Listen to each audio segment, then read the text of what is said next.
Napadpad si ate dito sa street namin. Inayos daw niya yung mga gamit niya. Basa. Ang dami mo ng alaga. Bigyan kita ng cat food ha. Diyan ka muna ha.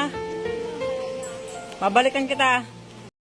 Bumili ako ng makakain ni ate kasi lamig na siya at basang-basa na siya ng ulan.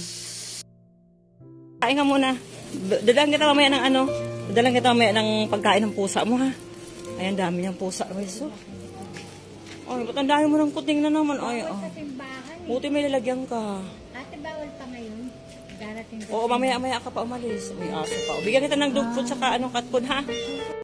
Bumili ako ng cat food at saka dog food kasi may aso siya. Hindi pa naman po yung namimigay. Pag hiningi mo yung kuting niya, ayaw niya ipamigay. Naku, naaawa kasi ako sa mga kuting at dami. Basang-basa na siya. Sinilong niya yung, habi ko isilong mo yung may payong yan, sabi niya. Isilong mo kako yung, binigyan ko siya ng cat food at dog food. Tapos binigyan ko na rin siya ng pagkain niya. Kako kumain ka, maulan, basang-basa na siya. Si ate, sabi ko, paano ba yun, napakadami niyang dala-dala. Yung napakalaking kariton, ay di ko alam kung paano niya nadadala lahat yan. May mga pusa, may aso. Nadala niya yan lahat. At napadpad siya sa street namin. Ayan, daming dala sa kariton.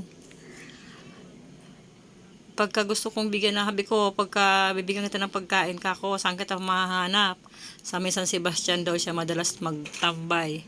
Ayan sabi ko, kawawa naman kuting mo, napakadami at nagsisiksikan. Sabi ko, magbawas ka ate ha, kasi mamamatay ka ako mga yan. Oo lang siya ng oo naman. Hindi ko alam kung paano niya dadalhin lahat ng iyan. Sana yung makita ko ulit si ate para mabigyan ng pagkain. At kahit pagkain ng aso at pusa niya, kawawa yung mga kuting pagka ganitong tag-ulan. Ay nako si ate,